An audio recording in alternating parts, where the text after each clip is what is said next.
Assalamualaikum warahmatullahi wabarakatuh. Alhamdulillahirabbil alamin wassalatu wassalamu ala asyrofil mursalin sayyidina maulana Muhammadin wa ala alihi washabihi ajmain amma ba'du. Saya berkali-kali cerita di mana-mana cerita, fikih itu harus dievaluasi karena ini masalah furu'iyah. Saya berkali-kali cerita di mana-mana cerita. Hukum berteman orang fasik gimana? Pasti orang jawab haram karena takut ketularan orang fasik. Tapi kalau dibalik, hukumnya bina orang fasik gimana? Ya baik, umatnya Nabi. Bisa bina kalau berteman. Kamu bisa bina orang fasik tanpa berteman? Enggak bisa. Jadi kalau dibalik, hukum berteman orang fasik gimana? Haram. Hukumnya bina orang fasik? Baik. Bisa bina kalau berteman. Berarti berteman orang fasik?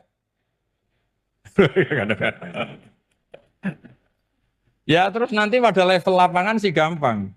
Kalau yang soleh membina yang fasik, dan yang fasik ketularan yang soleh, maka ternyata kalau yang soleh ketularan fasik, ya berarti ternyata buruk. Tapi kan hukum masa nunggu kenyataan, kan jadi nggak hukum. Di mana-mana hukum itu kan ada asumsi, karena ini masalah ijtihad. Nah itu yang dilakukan para ulama kita. Jadi sampean harus mengkaji fikih secara detail, karena tidak hanya kita yang khilaf. Nabi-nabi juga khilaf dalam menentukan dakwah ilallah. Wali-wali kita kayak Abdul Hasan Asyadili sama Sayyid Abdul Al-Haddad itu juga. Imam Ghazali ya khilaf. Imam Suyuti itu kalau ketemu Al-Qastolani itu saling tidak nanya, saking nggak cocoknya. Masyhur itu. Jadi ulama ora cocok. Bedanya nak saiki berkoro partai. Kalau orang dulu enggak, karena pakai asumsi. Pakai asumsi karena memang susah. Nggak misalnya memang tak bedai, tak beri yang di, nggak misalnya ada orang rukuk kemudian kentut, itu sholatnya batal apa enggak? Enggak, jawab saja. Enggak, orang sholat kemudian pas rukuk kentut atau kelihatan auratnya, sholatnya batal apa enggak? Batal. Itu keliru nih sampai ini salah dosen ini mesti itu. Pertanyaannya gini, yang dikatakan sholat itu kan akwalun wa af'alun muftatahatun bitakbir muftatamatun bitaslim. Lalu ketika sampai ruku apa sudah namanya sholat sehingga kamu katakan batal? Namanya sholat aja belum kok sudah kamu katakan batal gitu.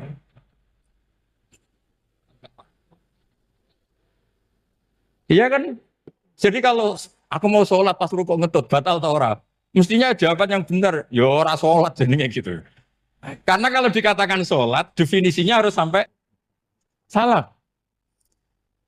Tapi kan kita nggak mungkin ngomong seperti itu kan dianggap majnun. Padahal itu yang benar, yang punya kecerdasan. Nah makanya pertanyaannya, fikih itu ngikuti bahasa awam apa bahasa istilah? Kalau ngikuti bahasa awam ya kayak tadi, sholat kok pas rukuk kentut maka batal. Sebenarnya yang batal itu sholatnya apa rukuknya? Nah makanya terjadi perdebatan. Kalau yang pakar-pakar usuli itu salah istilah itu nggak mau. Saya ulang lagi, kalau pakar-pakar usuli itu salah istilah itu nggak mau. Terus misalnya tak beri contoh lagi. Kalau imam itu sudah salam pertama itu yang rukun kan salam pertama. Berarti setelah salam pertama imam sudah keluar dari sholat apa belum? Yakin?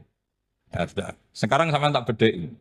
Lalu makmum itu kesunatan langsung berdiri apa nunggu imam salam kedua? Enggak, jawab satu.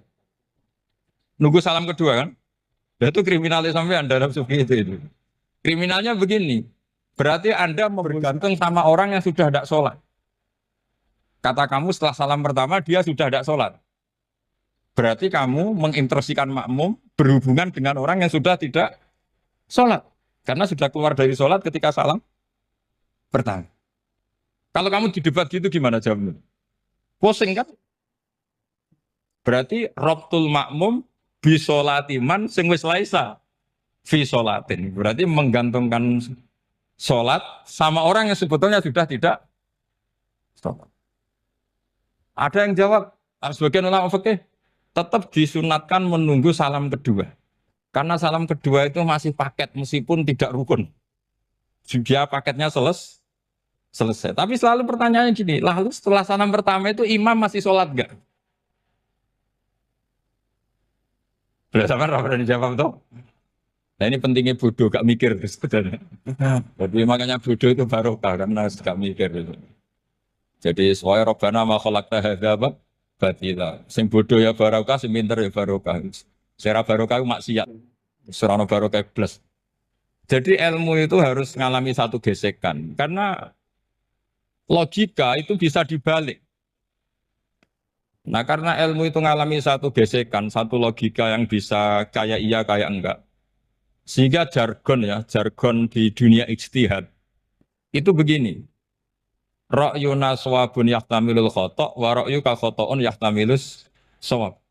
Pendapat saya benar tapi mungkin salah. Tapi pendapat kamu taruhannya salah dulu tapi ya mungkin benar. Jadi mustahid kalau kata mustahid itu lucu. Ngomongnya itu ra'yuna shawabun yahtamilul khoto'. Pendapat saya tarifnya benar dulu tapi ya mungkin salah. Kalau pendapat kamu salah tapi ya mungkin benar atau mungkin bisa salah ya tidak tahu pokoknya mungkin benar. Nah, kenapa demikian? Begini, di luar masalah tauhid, seorang lagi di luar masalah tauhid, itu tentu ada masalah-masalah yang sifatnya ijtihadiyah. Ya, saya ulang lagi, yang sifatnya apa? Ijtihadiyah. Dan ijtihadiyah ini nggak pernah selesai karena muqtadul hal, konteks kesejarahan maupun konteks kesempatan, itu tidak sama. Dulu kiai-kiai itu ngaramkan dasi, ngaramkan celana, karena yang celananan, yang dasinan itu penjajah. Sehingga mantasabah biqaumin fahuwa minhu. Tapi lama-lama kiai-kiai itu ya pakai dasi, pakai celana. Ya karena dianggap sudah tidak mantasabah biqaumin fahuwa minhu. Ini ngalami pergeseran. Semua istihad itu ngalami pergeseran. Lalu pertanyaannya begini, lalu istihad apa Gus yang permanen? Yang permanen ya istihad dengan alatut istihad apa? Istihad. Saya beri contoh misalnya begini. Nabi Musa itu yang ngalami istihad. Kata beliau karena kangen Allah, itu ingin melihat Allah karena kangen. Rabbi arini angzur ilai. Qala lan tarani walakin ingzur ilal jabal. Ya sudah namanya orang kangen ya ingin melihat. Ya sudah gitu aja. Sehingga ahli ilmu kalam itu berdebat. Kalau kata ahli sunnah, karena Nabi Musa minta ingin melihat Allah, berarti melihat Allah itu jais, mungkin. Karena Nabi gak boleh bodoh meminta sesuatu yang mau hal. Maka antipatinya ahli sunnah terhadap pendapat Mu'tazilah itu antipati. Karena menurut pendapat Mu'tazilah, Allah itu qadim. Allah itu laisa kamislihi syai'un, sehingga gak bisa dilihat. Pertanyaannya adalah berarti Nabi Musa meminta sesuatu yang mau hal. Itu bodoh sekali sampai nggak tahu mana mau hal, mana apa? Jais. Makanya kata Imam Ghazali, masa Nabi Musa yang Nabi nggak tahu kalau melihat Allah itu mau hal. Sampai minta berarti nganggap itu jais atau boleh. Itu cara pandang orang-orang ahli sunnah apa? Wal jannah. Tapi tetap saja sebagian ulama itu ya balelo. Yang kayak Mu'tazilah itu ya balik loh. Cara berpikir pokoknya itu karena kangen, bukan karena mungkin atau tidak mungkin. Jadi nggak mungkinnya tetap tidak mungkin. Terus mereka dalil la tudrikul absor wa huwa yudrikul absor. Nah sudut pandang ini akan terus.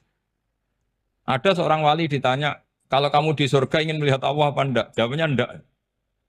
Kenapa ya? Kasihan Allah. Terus kenapa ya? Unazzihu dzalikal jamala an-nadzuri misli. Saya tidak ridho Allah yang hebat, yang keren, kemudian sing delok di rumah aku wong resik. Koyok gak ngergani pangeran.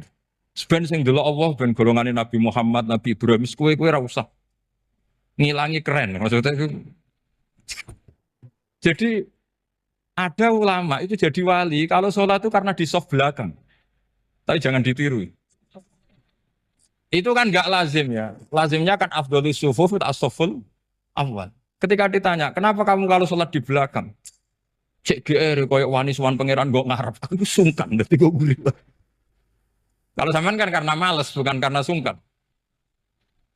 Jadi itu artinya rasa ya. Makanya nggak bisa, nggak ada istihad itu tidak mungkin karena perasaannya orang itu beda-beda.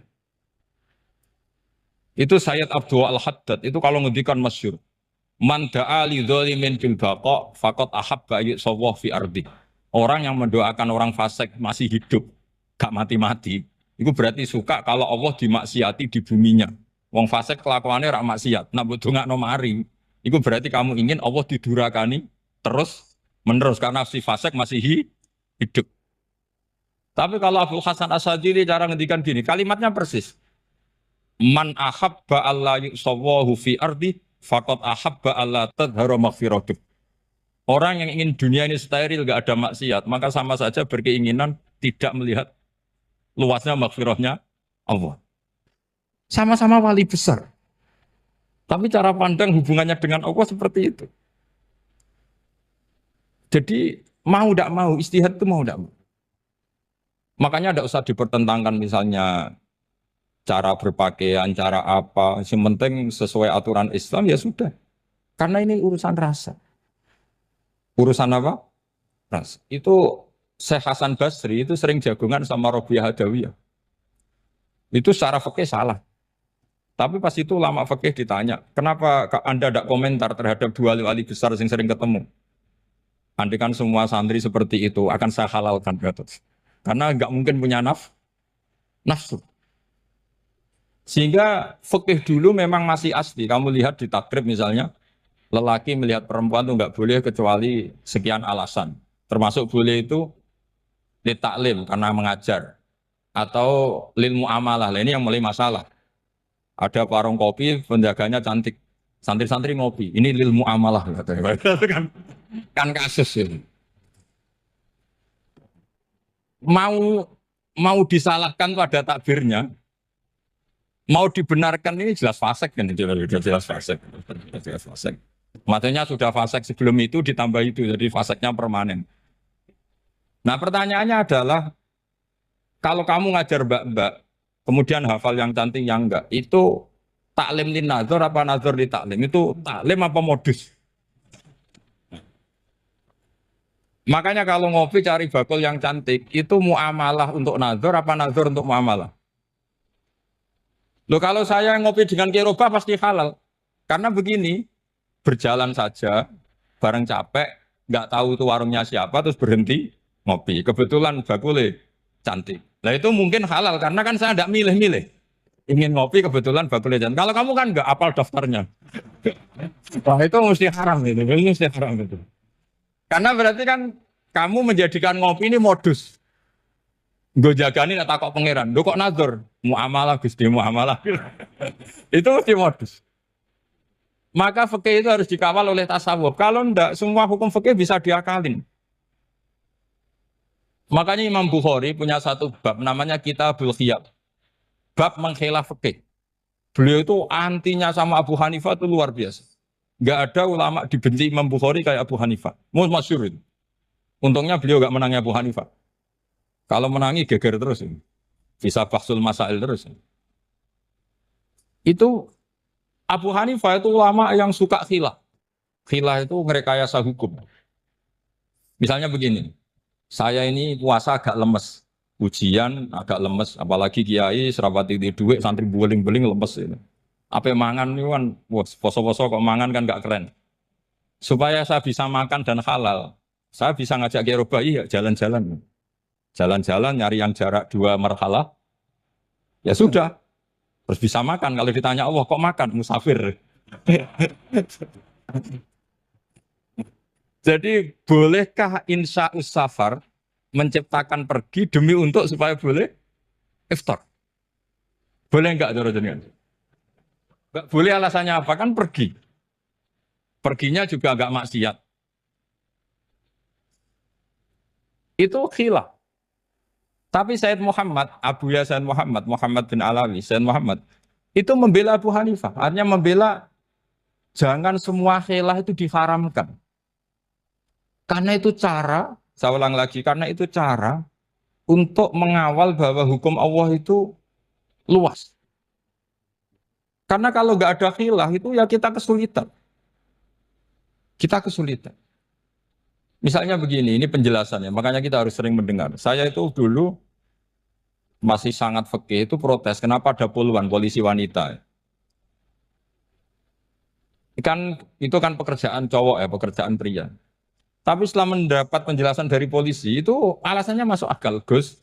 Kadang-kadang orang nakal itu menyembunyikan narkoba itu di alat wanitanya. Itu kalau semua lelaki polisi kayak jenengan itu kan masalah itu. Sehingga memang harus ada polisi wanita karena sebagian pengedar narkoba itu perempuan dan menyembunyikannya di tempat itu. Kalau semua polisi cowok kan nggak kebayang. Sehingga kita akhirnya mendengar membolehkan polisi itu wanita. Ada wilayah yang harus wanita. Begitu juga ada pertanyaan, kenapa sih dokter kandungan itu cowok? Saya punya banyak santri yang muhibin saya itu dokter kandungan. Tak tanya, kamu itu kok cowok kok jadi dokter kandungan? Kan pekerjaannya seperti itu. Dia jawabnya lucu. Dari 10 yang tes jadi dokter kandungan, itu yang cewek itu lulus 2. Yang cowok lulus semua. Karena ketika cewek dites melihat ketuban pecah darah itu langsung pingsan. Sehingga yang secara psikologi dablek itu kan memang lelaki. Jadi serah wongnya sewakit santes. Kadang nggak lahir-lahir dinteni nang jopo rokokan santai. Itu kalau cewek yang jadi dokter kandungan itu nunggu jam 11, jam 4 sudah pingsan. Nah ini cerita, bukan berarti saya menghalalkan enggak. Kita harus mendengar, saya ulang lagi, kita harus apa? Dan itu setelah mendengar itu nanti jadi disiplin ilmu, yaitu namanya fikih. Karena ilmu fikih itu sebetulnya gampang. Sampai kalau ngaji i'anah, itu kelihatan fikih itu gampang karena ada logika yang terbangun. Misalnya begini, orang kalau tawaf itu disuruh agak jauh dari Ka'bah. Jangan sampai nginjak sadarwan. Karena sadarwan itu pondasi itu ikut Ka'bah. Kenapa begitu? Ya jenenge ra muteri Ka'bah, ide-ide Ka'bah. Jadi sebenarnya sederhana logikanya. Sing jenenge muter itu di luar itu kita muter. Nah kalau nginjak pondasinya namanya gak muteri Ka'bah tapi ida-ida Ka'bah. Ya jadi sederhana sebetulnya ya masuk akal. Jadi fikih itu tidak ada yang iskal, sebetulnya masuk akal. Tapi karena kita nekuni itu tidak serius, maka terus jadi paradok. Saya beri contoh lagi, ini sebagai penghormatan saya sama Kiai Mas Bukin, karena ini sudah namanya fakih. Kalau ada ayam jago ditabrak truk, terus kejet-kejet, adekan dibiarkan pun mesti mati. Karena gerakannya sudah harokatul masbuh. Terus kamu sembelih, itu halal apa enggak? Enggak jawab, ayam jago loh. Kalau kamu katakan halal, dia sudah tidak punya hayatun mustaqirroh, kehidupan yang permanen. Andai kan kamu biarkan pun 1 menit lagi meninggal. Kejet-kejet kan mau prosedur saja. Maksudnya pantasnya mati ya kejet-kejet sih, tapi sebetulnya sudah pasti mati. Maka ini ada 2 ulama. Kalau kata Imam Malik tetap namanya halal. Karena ruhnya masih di situ. Sehingga ketika kita nyembelih, ya nyembelih hewan yang hidup. Yang namanya nyembelih itu pokoknya mematikan yang punya ruh. Sementara saat itu rohnya masih di situ. Meskipun 1 menit lagi pasti. Tapi kalau mazhab Syafi'i enggak, ini sudah harokatul masbuh. Tidak punya hayatun mustaqir. Sehingga dalam perdebatan ulama fikih itu lucu. Kadang ya gampang-gampang mangkel no. Misalnya begini. Kalau ada anak lahir, tidak ada amaratul hayat, nggak nangis, nggak bernafas. Sunat disolati apa enggak? Siktun sing layas tahilu walayas langsung lahir langsung mati, nggak ada amaratul hayat. Datang mikir tuh. Itu tidak wajib disolati. Alasannya, ya kan memang sholat alal mayit kan tidak pernah hidup. Di mana-mana mayit itu setelah hidup mati. Ini kan tidak pernah hidup. Namanya ya kit atau lahmin, ya potongan daging itu aja. Enggak. Jadi kadang fikih diwaca tenan jebule mangkel no. Terus ketika di kitab Minhajul Thalibin itu, kalau kamu keluar mani itu wajib mandi enggak? Wajib kan? Kalau keluar mani inzal itu kan wajib mandi. Nah kenapa nifas atau wiladah keluar bayi? Kenapa ibu-ibu kalau keluar bayi wajib mandi? Alasannya lucu. Li annal walad maniyun pun akidun. Ini kan wis mani cuma mengkristal. Jadi kadang fikih itu mangkel. Apa ya? Sembrono itu masuk. Mosok wajib mandi wiladah itu karena apa? Li'annal walad maniyun munakidun. Iku mani sing wis mung kristal. Mani sing wis jelalatan lah lahir nuangis macam-macam. Jadi ternyata karena kenapa fikih butuh alasan nyari hadis tentang keluar anak mandi itu gak ada yang sorry. Yang ada adalah tentang inzal. Innamal ma' minal. Akhirnya dicari-cari ternyata walad itu maniyun munakidun. Lah ini problem fikih. Sampean harus siap dengan pelajaran seperti ini. Meskipun sampean mungkin wong priayi, tapi ini ilmu. Ya, saya ulang lagi, ini ilmu. Sehingga ulama itu mau tidak mau harus mau mendengar. Karena logika yang terbangun itu nunggu kalau mendengar. Kayak tadi. Nabi, malaikat Israel baru sadar. Masa kekasih bunuh yang dikasih. Masuk akal juga Israel. Kalau sama sampean sih nggak nerima tetap selonang-selonang. Ini masalah Ibrahim, Khalilur Rahman. Sehingga kita di alasan fikih itu harus kita dengar. Saya dulu itu, saya sampai sekarang, itu sama kalau bayi lahir masih sudah berbentuk bayi, saya sendiri berpendapat sebaiknya disolatin. Kalau sudah berbentuk apa? Bayi, meskipun tidak apa? Tidak nangis, tidak ada amaratul hayat. Kan yang digugurkan itu wajibnya, bukan masalah boleh dan tidak. Itu banyaklah perdebatan ulama di bab itu. Saya beri contoh lagi perdebatan ulama. Ini contoh-contoh fikih karena ini khusus penghormatan status fakih tadi. Itu kalau ada orang mati jenazah itu. Jenazah itu kalau sholat, itu kan umumnya jenazah di depan, kita nyolati di belakang. Itu yang mengatakan begitu ya tidak punya alasan, ya taunya mulai dulu begitu, di mana-mana nyolati jenazah, jenazahnya di depan. Tapi di kitab Makhali jelas diterangkan, kata kaul sani tidak wajib. Alasannya ya lucu, fa innal janazah laisat bi imamin. Jenazah itu tidak imam, kenapa harus di depan? Kan kacau kan? Lu coba alasannya di depan apa? Dia ada imam kok. Nah barokahnya fikih itu, sehingga kita melihat di Arab Saudi sekarang, itu jenazah kan di belakang. Tapi kita tetap nyolati apa? Mayit. Kalau di Arab Saudi musim haji, itu jenazahnya di kamar mayit, tapi kita nyolati. Itu satu-satunya takbir ya tadi, fa innal janazah laisat bimanzilatil imam. Tapi jangan praktekkan, nanti ada kepanggilan sesat. Saya hanya cerita ilmu, jangan dipraktekkan. Kalau dipraktekkan masih jadi aliran sesat. Mono jenazah ning mburi imame kok ngarep aliran sesat. Sebetulnya bukan sesat tuh. Uji coba fikih. Ya karena tadi fa innal janazah laisat bimanzilatil. Bukti lagi kalau sampean sholat gaib. Sholat gaib ini misalnya mayitnya di Surabaya, boleh nggak sholat gaib di sini? Terus jenazahnya di belakang kamu apa depan kamu? Nah ini kan fikih itu pokoknya gitu. Makanya standar furu'iyah itu susah. Karena perdebatannya itu mirip-mirip. Kayak iya, kayak tidak, kayak. Makanya dulu zaman sahabat, ada sahabat itu mencintai Rasulullah.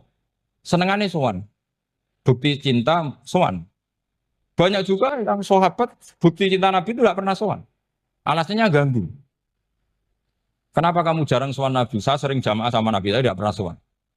Kenapa? Ganggu. Biar Nabi kalau di rumah sama anak istrinya, saya tidak mau ganggu. Makanya saya termasuk kiai yang gak pati seneng disowani. Karena ya itu tadi. Kalau ngulang seneng saya, kalau disowani biasa saya. Kalau Geroba itu nilai, nak pernah sepuh jadi rasuan nilai. Jadi beda, saya sering ditilii kiai sepuh. Tapi bahasanya tentu tidak sowan, tapi nopo nilai. Kalau sowan itu maka kan fikih itu seperti itu. Jadi ada disiplin, di situ ada disiplin ilmu. Yang kadang kita tidak cocok. Makanya Imam Syafi'i sendiri ngendikan, kadang beliau dengan gurunya, dengan Imam Malik sampai ngarang, ikhtilafu Malik. Beliau punya data yang beliau itu sedang nggak sama dengan gurunya, yaitu Imam siapa? Malik. Karena mindsetnya itu beda. Tidak sampai misalnya saya tanya, sholat itu harus menghadap kemana? Tidak, jawab saja. Kiblat kan. Ukurannya apa coba? Namanya madhep. Wajah apa dada? Imam Syafi'i milihnya dada. Sekarang praktekkan dalam dialog keseharian. Saya jagungan sama Kiai Roba seperti ini, terus wajah saya begini, madep nggak? Nah, itu masalah. Terus pertanyaannya, madep dengan dada itu fis sholat apa fil qiyam?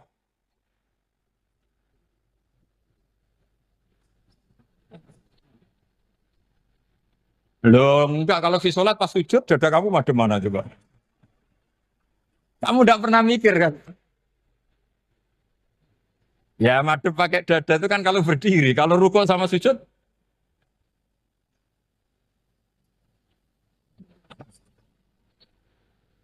loh itu ulama itu jelimet gitu.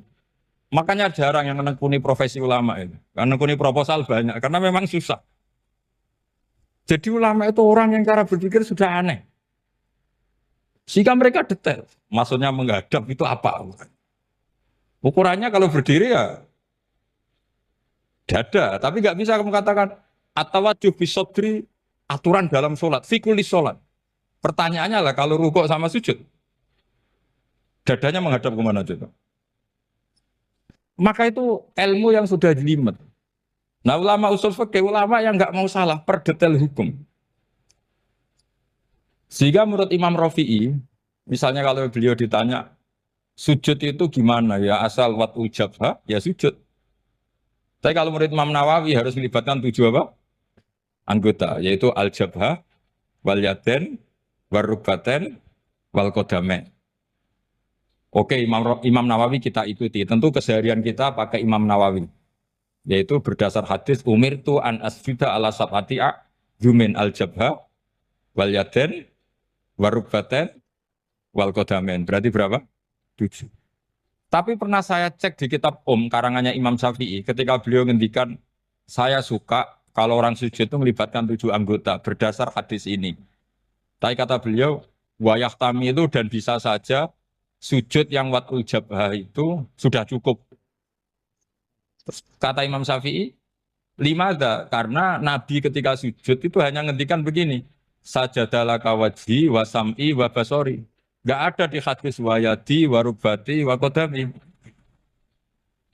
Ya sudah akhirnya, nah itu sudut pandang. Terus gugatan kedua begini, ada orang Muslim yang sujud sama berhala. Untuk menjadi murtad itu harus 7 anggota apa cukup fathul jabah halal arbi? Untuk sah menjadi murtad itu. Untuk sah menjadi murtad cukup fathul jabah halal arbi harus 7 anggota. Untuk keabsahan murtadnya itu. Tidak jawab. Makanya ini tugas dosen-dosen ini meminterkan ini. Karena namanya sudah fakih. Fakih itu ahli fakih yang detail namanya fakih. Kalau ini mutafakih. Jadi bukan tafakuha tapi tafakuha. Kayak tamarodon. Gitu. Jadi wazannya nanti itu wal idhari ma laysa fil waqi'. Jadi ini bukan gojlok, ini memang marah saya. Jadi kalau sudah pakai gelar fakih, harus fakih betul. Nah, mohon kalau mengkaji fikih itu harus detail. Minimal takrib itu setengah hafal. Supaya konstruksi ilmu itu utuh. Dan sama lagi konstruksi ilmu itu, karena ilmu itu mesti ada yang apa ya? Ya rodok setengah salah itu, tapi disalahno ora kena. Ndak sampean tak bedheki, nak pancen bener langsung tak angkat jadi direktur. Nak bener tuh. Coba rukun sholat pertama itu apa coba? Rukun sholat pertama. Niat. Niat sama berdiri dulu mana? Ayo niat dulu baru berdiri, apa berdiri dulu baru niat? Berarti niat sama berdiri dulu mana? Rubah kan? Artinya kita mau bilang tartib, urutannya niat, berdiri, takbir, nggak bisa. Yang dikatakan niat itu apa? Qasdus syai' muktaronan bifi'lihi. Berarti niat sama takbir harus bareng apa urutan? Bareng. Terus dengan qiyamnya urutan apa bareng? Bareng apa urutan? Loh enggak, kalau urutan berarti takbir dulu duduk, baru berdiri. Nah maka seperti ini tuh mau tidak mau kita salah. Dikatakan tartibnya salah, dikatakan serentak, ya salah. Cuma karena kita bodoh, gak tahu mikir itu, alhamdulillah kan di situ itu. Lu coba niat sholat loh, niat takbir, qiyam. Dulu mana? Niat, takbir, qiyam. Dulu mana coba? Dulu qiyam. Enggak ada kitab yang mengatakan arkanus sholat awaluha. Oh, dianggap kitab kriminal. Maksudnya. Makanya ngendikane ulama-ulama di Sarah-Sarah, mau tidak mau sebagian istilah itu tasamu. Tasamu itu wis gampang ngono kok repot. Karena kita tidak bisa detailnya. Coba misalnya puasa. Puasa Ramadan itu wajib apa? Tabi itu niat, nginep no niat. Sing darani nginep itu umure lama apa enggak? Lama kan? Sekarang sebelum 2 menit kamu baru niat, sah apa enggak? Sah. Itu sempat nginep apa enggak 2 menit itu? Enggak sempat kan? Jadi ilmu itu makanya kata ulama-ulama, pokoknya ilmu itu ono, mesti ono unsur tasamu. Tasamu itu ya tiga gampang. Apa? Tiga gampang. Misalnya Imam Syafi'i berpendapat mashu ba'dir roksi. Itu kata beliau walau sya'rotan fi hadir roksi. Meskipun satu rambut asal masih di wilayah kepala. Tapi kalau rambut itu dikeliwir, dibasuh di sini enggak sah. Karena sudah keluar dari batas apa? Kepala. Imam Syafi'i cara berpikir kan, ya ngene iki jenenge basuh sirah. Tapi cara Abu Hanifah enggak. Ya enggak, yang namanya megang kepala itu ya minimal seperempat. Masa gitu dikatakan megang. Lalu ulama usul fikih itu berdebat. Sesuatu itu sesuai masodaknya. Masodak itu yasduku alaihi kada. Yaitu ini tadi saya cerita ke Ibu Khin tentang ngaji Jamul Jawame. Ini ilmu yang di Jamul Jawame. Sesuatu itu ukurannya mayasduku alaihi kada apa dengan takrif definisi. Misalnya gini, sholat itu batal dengan makan. Kalau kamu sholat makan batal nggak? Tidak, jawab saja. Batal. Itu satu upo apa satu piring? Tidak, jawab saja. Satu upo sudah batal. Sekarang bab makan di ngormat tamu. Cong tamuku keimangan. Iku sak upo apa sak piring? Nah ini kan tidak fair. Di bab tamu makan satu piring, tapi di bab sholat satu upo. Maka pertanyaannya, lalu penamaan sesuatu itu berdasar masodak, mayasduku alaihi ismu kada, atau berdasar uruf?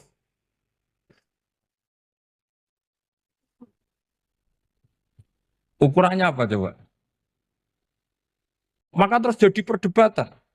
Nah ini di sini ini pentingnya ulama karena ya sekarang saya bedai sekarang. Cengkeh itu wangi apa enggak? Kategorinya cengkeh. Wangi kan kalau orang bikin kue tar pasti pakai apa? Cengkeh. Pakai wedang ronde supaya manis, apa wangi dikasih apa? Cengkeh. Nah itu saya berkali-kali cerita, pernah mau dipikirkan orang Islam juga boleh rokok karena dianggap pakai apa? Mewangi karena ada apa? Cengkeh. Tapi terus didebat, kalau gitu berarti orang Jumatan sunat rokok. Karena Jumatan disunatkan pakai pewangi. Wah itu kan, wah akhirnya tuh, wah iya repot ya. Jadi kalau cengkeh kamu kategorikan pewangen, yang orang Islam nggak boleh rokok karena pakai cengkeh, yang wangi, konsekuensinya orang Jumatan sunat rokok karena berarti di masjid pakai apa? Pewangi. Kan sesat semua ya, jadi itu ilmu. Makanya selain fikih mateng, itu ada ilmu yang namanya usul fikih. Usul fikih itu yang neliti itu. Mayas duku alaihi kada. Jadi yus ngono iku darani ngono. Seorang lagi. Ngono iku wis darani ngono. Ora perlu roh detail. Ya, saya ulang lagi. Wis ora perlu roh detail. Makanya Abu Hanifah itu misalnya basuh wajah. Wis berkecelok ngene iki basuh wajah. Nek Imam Syafi'i kan detail. Mimba ini mana bitis syari sampai ila somahe uzunehi ila zakon. Terus mana bitis syari Imam Syafi'i nambah apa? Ghaliban. Kenapa ditambahi ghaliban? Karena kalau orang budak mana bitis syarinya di sini. Jadi itu fikih. Jadi fikih itu jelimet. Padahal kita ini nggak pernah berpikir secerdas Imam Syafi'i, tapi akhirnya yang mikir juga. Agak ditambahi ghaliban, mana bitis syarinya orang budak kan? Sini. Terus sekarang perdebatannya, orang budak basuh masuk roksi di sini sah enggak? Karena tadi itu wajah apa kepala gitu. Kan jadi bingung gitu. Ya makanya ini mukadimah saya supaya sampean apa lebih disiplin belajar apa fikih dan setidaknya didiskusikan lah kitab-kitab Minhajul Thalibin atau kitab-kitab Mahalli karena di situ nanti ada perdebatan.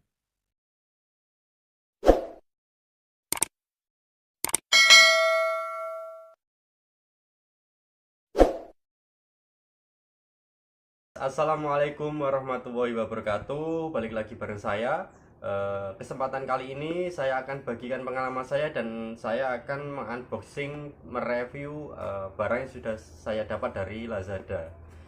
Kenapa saya unboxing dan berbagi pengalaman? Karena saya itu waktu itu dapat barangnya itu dengan harga yang sangat murah di angka Rp10.000, dan barangnya kalau dinilai yang yang harga sebenarnya sih di angka 100 ribuan kalau nggak salah ya, karena saya juga kurang tahu untuk harga sebenarnya berapa.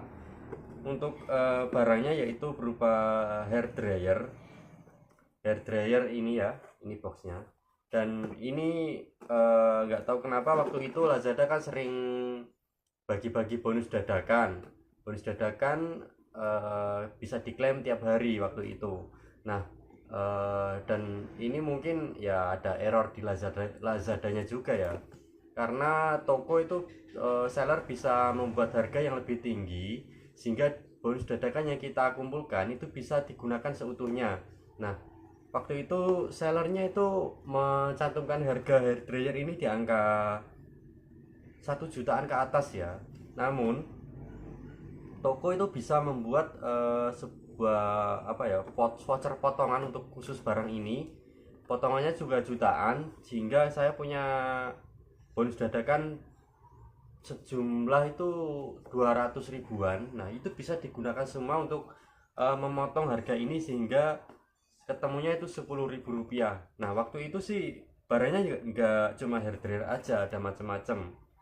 Kebetulan yang tersisa dan yang harganya paling murah itu menurut saya yang ini, jadi saya ambil hair dryer. Yang lain itu seperti ada headset bluetooth semacam itu masih di angka potongannya hingga tersisa harga yang diskon hingga 80 ribuan. Tapi kan sayang, jadi saya ambilnya yang 10 ribu aja dan bayarnya juga COD, hingga 10 ribu kan nggak masalah ya, dapat barang seperti ini. Nah, ini mau saya coba unboxing ulang karena sudah pernah saya unboxing. Ini akan saya coba unboxing ulang dan review untuk hair dryernya itu seperti apa, karena ini harganya cuma Rp10.000. Nah, teman-teman nanti bisa coba sering-sering cek Lazada, mungkin ada kesempatan seperti saya ini. Nah, kita coba untuk review ya, untuk unboxing ya, unboxing dan review untuk barang yang saya dapat ini. Ini untuk hair dryernya saya dikasih dengan merek itu Enfimi Starla. Kalau di toko resminya waktu saya beli itu sebenarnya toko itu juga jual hair dryer, tapi dengan merek Aulun Indonesia kalau nggak salah ya. Karena saya belinya dengan cara diskon besar-besaran, jadi saya dikirim barang seadanya. Namun ini fungsinya cukup sangat berfungsi ya, karena ya benar-benar hair dryer dan benar-benar bisa digunakan. Oke, saya lanjut untuk unboxing dulu ya, unboxing ulang. Di dalam box itu dapat gini, lalu ini hair dryernya. Maaf, untuk kabelnya sih sudah pernah saya buka sebelumnya, ada kayak pengaitnya kayak kabel gitu, dan di dalam ada buku petunjuk. Untuk buku petunjuk ini bahasa Inggris semua, mungkin ini produk nggak untuk produk dari luar negeri ya sepertinya.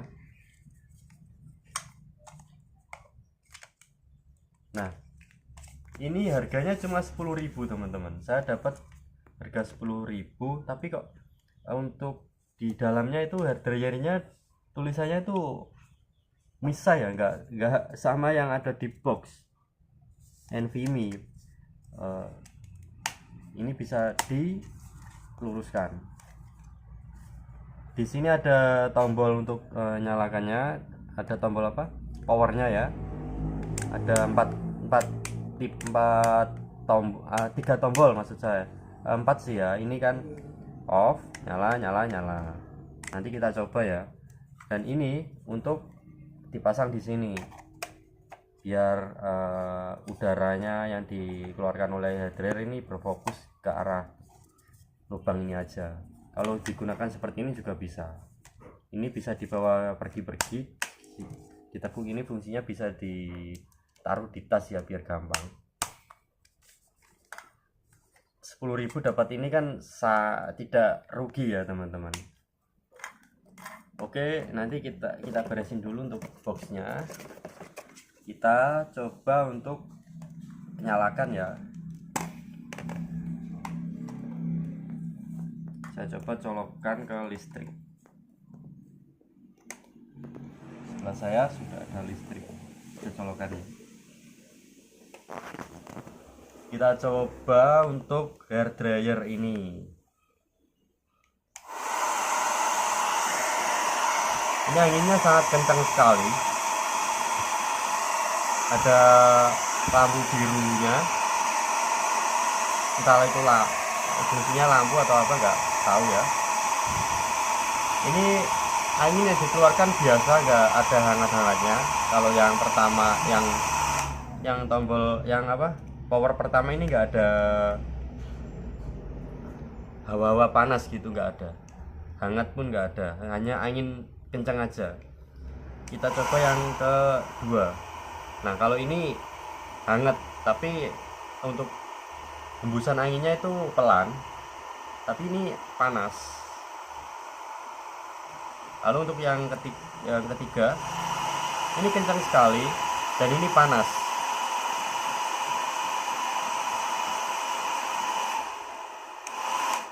Nah panasnya mungkin ya karena hair dryer kan fungsi utamanya sebagai pengering ya. Kalau fungsinya sih macam-macam, terutama ya pengering rambut ya. Kalau bagi cewek, bagi ibu atau cewek ya biasa yang gunakan hair dryer.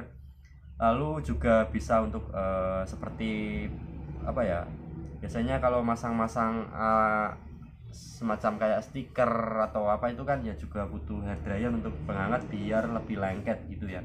Jadi fungsi hair dryer ya macam-macam ya, tidak hanya pengering aja, tidak pengering rambut aja, tapi ya utamanya sih pengering rambut. Apalagi yang punya bisnis salon atau potong rambut gitu, biasanya sangat diperlukan alat ini.